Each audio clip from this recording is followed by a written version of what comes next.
I'd like to give all glory and praise and honor unto the Most High, and we're gonna get into it today, man. And I came across this little this fact here about the crocodiles, and it says right here the crocodiles do not die of old age because they do not age biologically. Instead, they die of either starvation or disease. You know what I mean? And that kind of reminded me of the biblical men of old. Of old times when they lived long lives. They were living up to 900 years and things like that. And it also reminded me of Moses. Let's take a look. Let's keep going. Crocodiles have no such thing as old age. A 7-year-old crocodile is as good as a 70-year-old one in terms of agility and in other life parameters. Aging has no effect on them, although they can't die of natural aging. They also can't live forever. So this, so you see right here, it says, crocodiles, really, they really don't age. A 7-year-old crocodile is, is the same as a 70-year-old one in terms of agility and things like that. And like I was saying before, it reminded me of Moses, and the biblical men of old times. And we're going to bring that verse up real quick.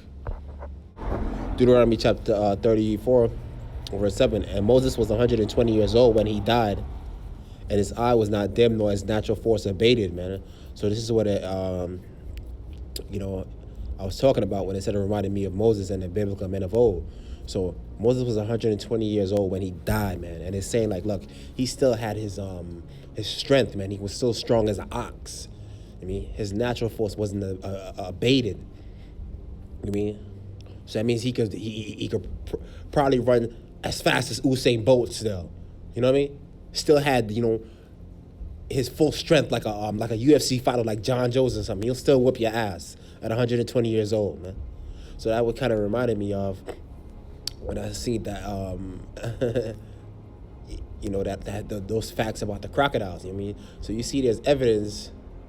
And you just gotta pay attention to the little things. There's evidence in the Most High's creations, that you can see in times of old.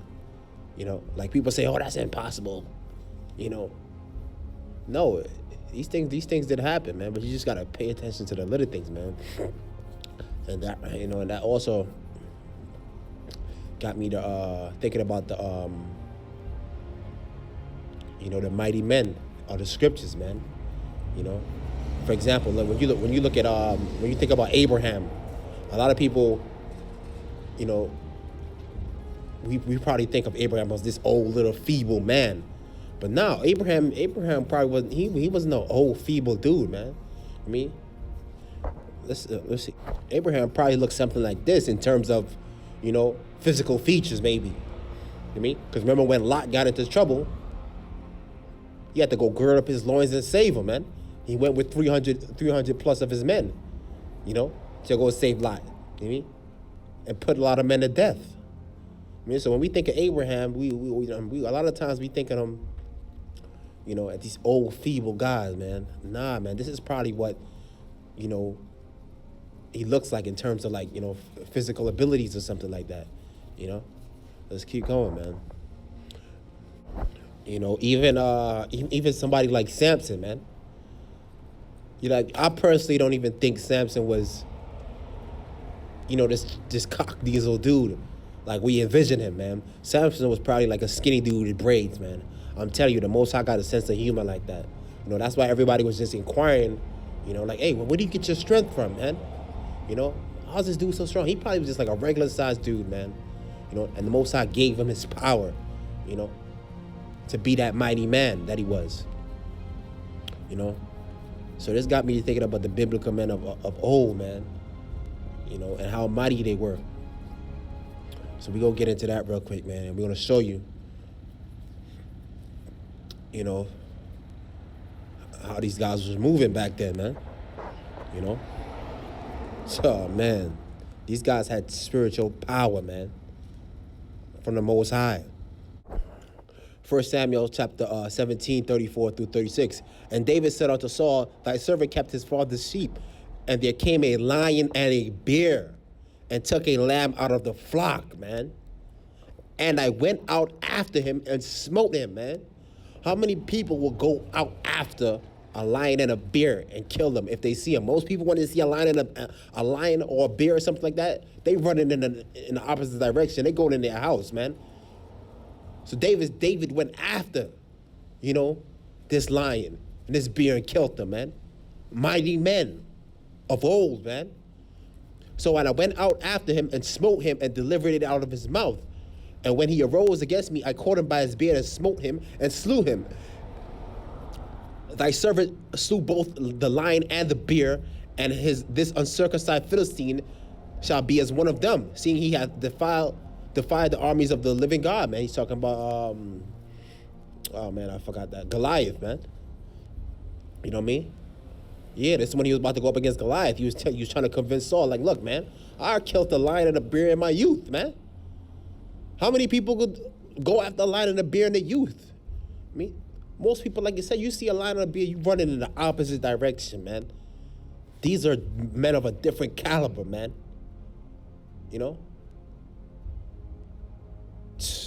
showed you, man. Moses was 120 years old, it told you.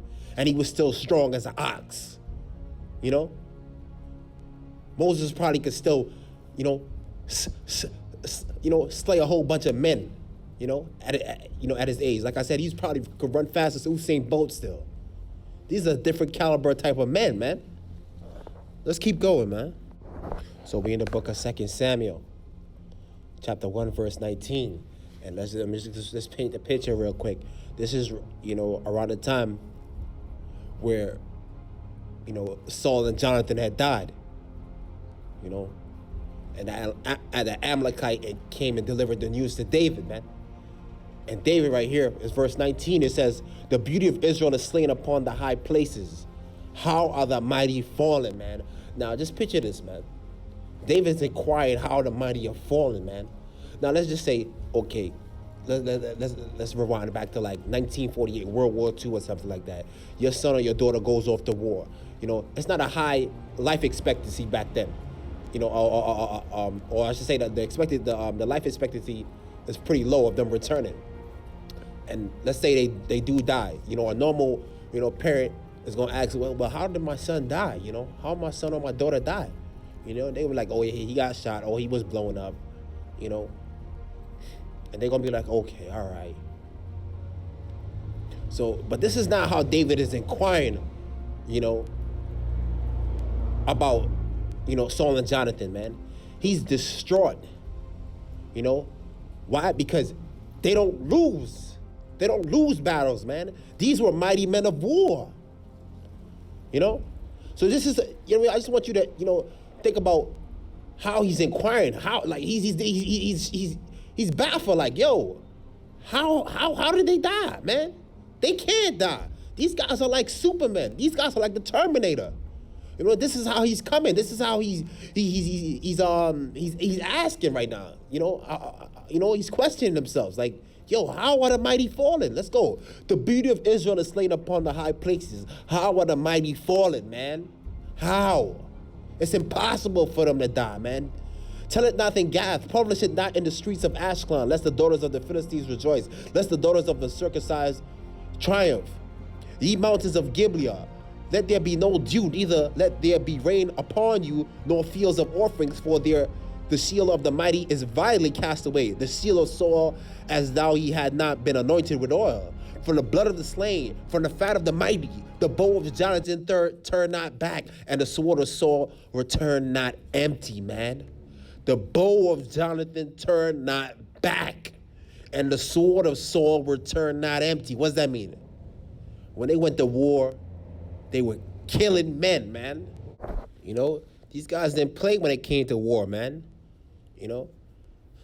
Let's go, verse 23. Saul and Jonathan were lovely and pleasant in their lives, and in their death they were not divided. They were swifted in eagles, man. This is how David is, describing them. They were stronger than lions, man. They were swifted in eagles. They were stronger than lions. This is King David, man.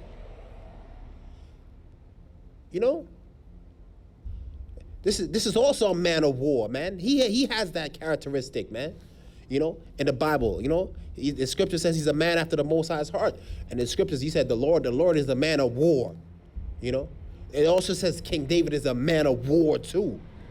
This is a man of war describing him. This ain't just anybody just, you know, giving him these accolades, man. He was destroyed.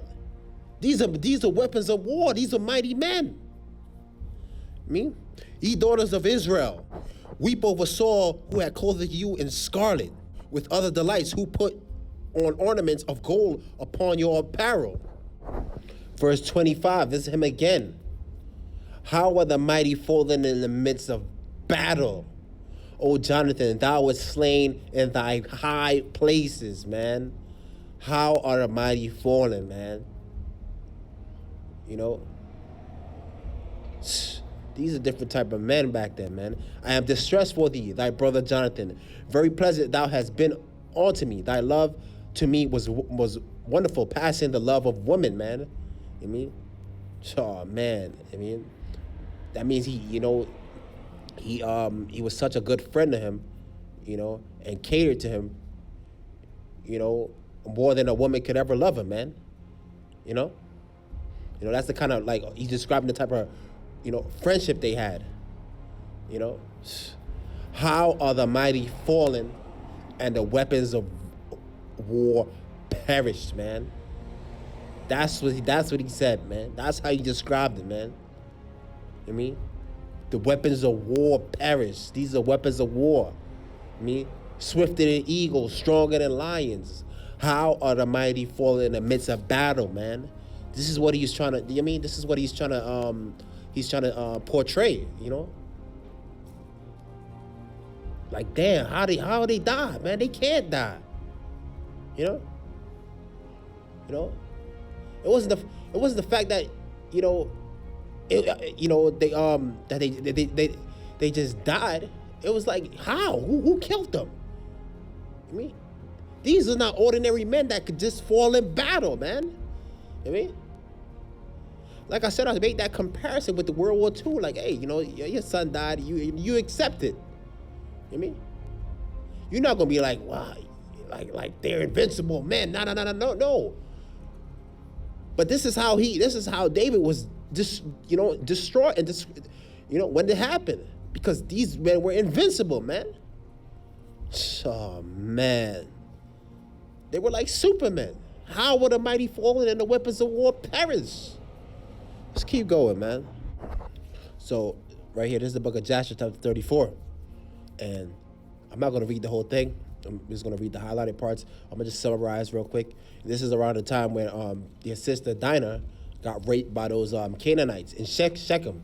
You know, and remember what happened was, the sons of Jacob went into that town, and they slew all the men in that city, man. You know, so right here, we're gonna go at start at verse 40. It says right here, the information reached King Joshua, king of Tapnach, and he sent men to the city of Shechem to see those young men, for the king did not believe them in this account, saying he didn't believe that they slaughtered everybody in the city, man. You mean? And this is what he's saying right here. He said, how could two men lay waste such a large town as Shechem? You mean Shechem? You mean? Simeon and Levi did that. This is what the king is saying, man. How could two men lay waste such a large town, man, by themselves, man? These are different type of men. Oh man.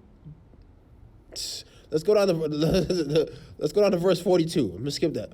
And Joshua wondered at this saying. Once again, how could two men do this thing, to destroy so large a city and not one man stand against them? Nobody could stand against them, man. You mean the entire city, man? Because they had the spirit of the Most High's power on them, man. You mean nobody could touch them, man. Oh man, they distraught, man. This is what the king is saying. How? Let's go, man.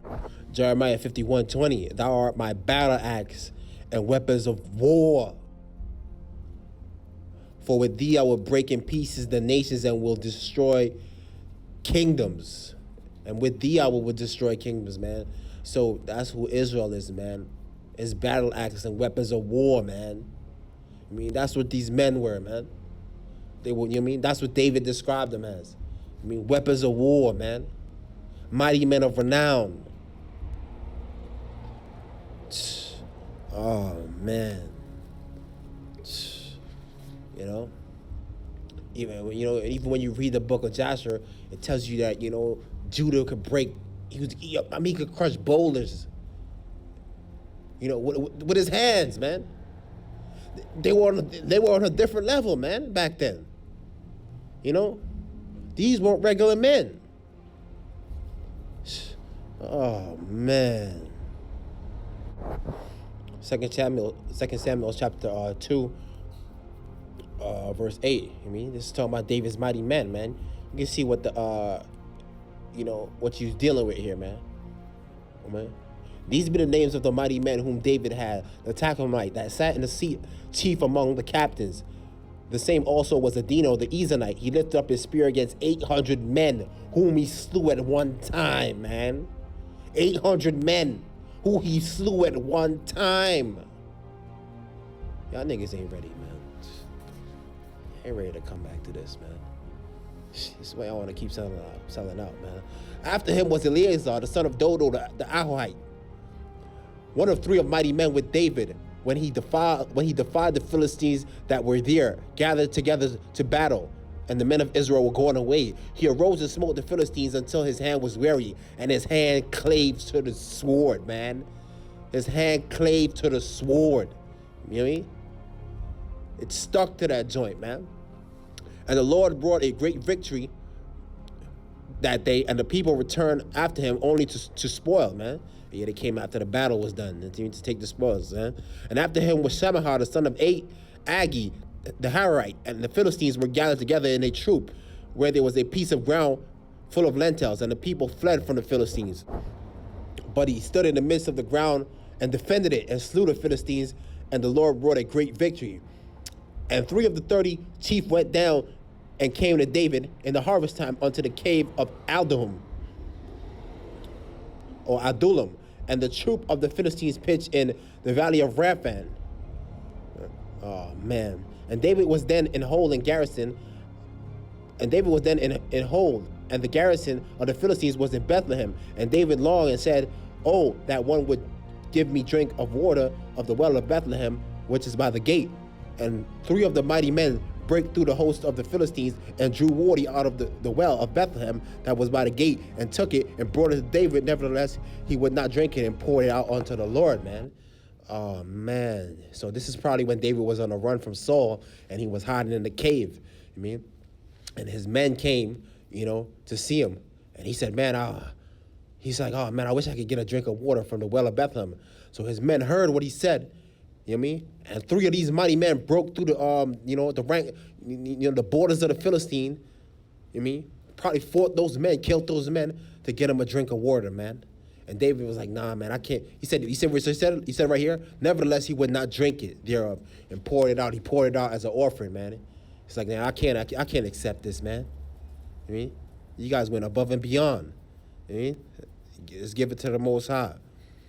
I mean, verse 17, and he said, be it far from me, O Lord, that I should do this. Is it this the blood of the men that went in jeopardy of their lives? Therefore, he would not drink it. These things did these 3 mighty men. Oh, man.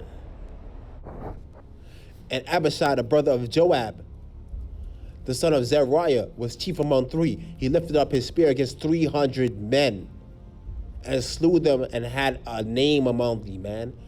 He had a name, fame, man. And he was not the most honorable of the 3.